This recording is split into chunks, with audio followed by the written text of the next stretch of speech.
Blocking করার জন্য কি কি লাগবে আগে সেটা দেখিয়ে দিচ্ছি।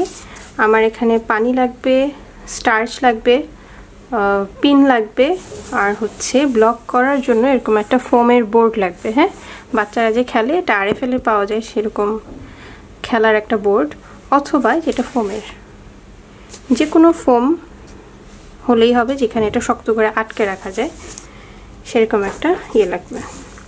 তো এখন আমি দেখিয়ে দিচ্ছি। এখানে হচ্ছে আমার 1.5 কাপ পানি আছে, আর এখানে হচ্ছে 1 টেবিল স্পুন কর্ন স্টার্চ আছে, এখানে কর্নফ্লাওয়ার অথবা অ্যারারুট অথবা এখানে ময়দা ইউজ করতে পারেন, কিন্তু অ্যারারুট অথবা কর্নফ্লাওয়ারের কালারটা সুন্দর আসে, মানে বেশি টলটলে আসে, এই জন্য আমার কর্নফ্লাওয়ারটা বেশি পছন্দ, কিন্তু এটা না থাকলে আপনারা ময়দা ইউজ করতে পারেন। তো আমি এখন 1.5 কাপ পানির মধ্যে 1 tablespoon corn starch add করছি।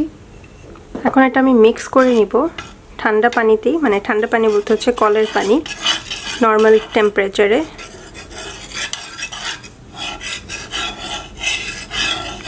গরম পানিতে মিক্স করা যাবে না, গরম পানিতে মিক্স করলে এটা দানা দানা পাকিয়ে যাবে। হ্যাঁ, এবার এটাকে আমি চুলায় আঁচ দিব, জাল করব এটাকে, খুব বেশি জাল করব না, এটা জাল দিলে এটা এখন সাদা রঙের আছে, এটা জাল করলে হচ্ছে এটা টলটলে একটা রং হয়ে যাবে। যেভাবে করে আমরা কাপড়ের মার প্রস্তুত করি ঠিক একই প্রসেস। তো ওই পর্যন্ত আমি এটাকে জাল করে তারপর নিয়ে আসছি। তো এটা জাল দেওয়া শেষ, এই যে জাল দেওয়ার পরে এটা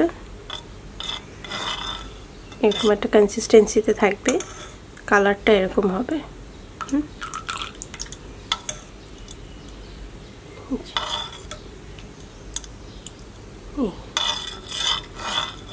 তো এবার আমি আমার ক্রোশের প্রজেক্টটা এটার মধ্যে সোক করে নিব।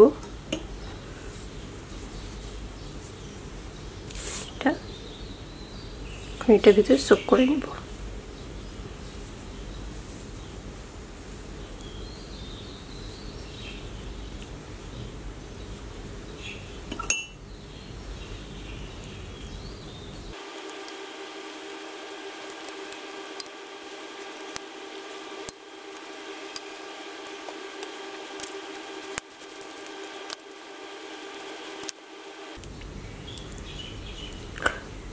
তো চারিদিকে ভালোভাবে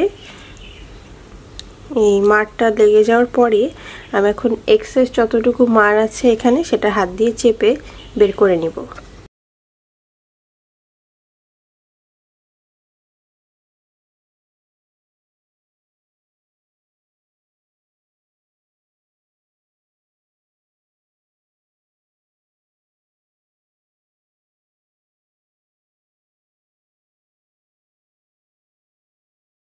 এই স্টেপটা ভালোভাবে করা খুবই ইম্পর্টেন্ট। এই স্টেপটা যদি ওলটপালট হয়ে যায় পুরোটার শেপ একদম নষ্ট হয়ে যাবে।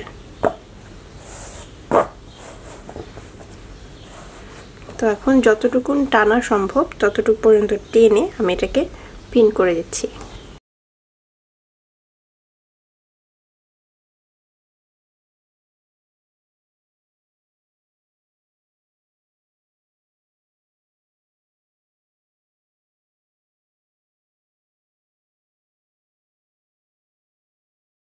তো এটা পিন করা শেষ। এটা হচ্ছে আমি এখন ফ্যানের নিচে রেখে দিব যতক্ষণ না পর্যন্ত এটা শুকিয়ে একদম হার্ড হয়ে যাবে। তো এটা একদম শুকিয়ে গিয়েছে এবং এরই সাথে আমার ব্লকিং শেষ। হ্যাঁ, দেখতে পাচ্ছেন যে এটা স্মুথ এবং কিছুটা শক্ত হয়ে গিয়েছে। এই যে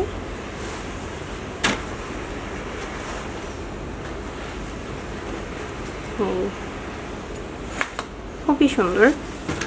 তো আপনারা যদি আরও স্টিফ করতে চান তাহলে আমি যেখানে 1 টেবিল স্পুন স্টার্চ দিয়েছি আপনারা এখানে 1.5 টেবিল স্পুন স্টার্চ অ্যাড করতে পারেন, তাহলে এটা আরও হার্ড হয়ে যাবে। ঠিক আছে, তো এই ছিল আমার স্টার্চ ব্লকিং এর টিউটোরিয়াল। আজকের মতো এখানেই শেষ করছি। এর আগে আমি স্টিম ব্লকিং দেখিয়েছিলাম, সেটার টিউটোরিয়ালও আপনারা আমার চ্যানেলে পেয়ে যাবেন। তো আজকের মতো এখানেই শেষ করছি। Till the next tutorial, take care, আল্লাহ হাফেজ।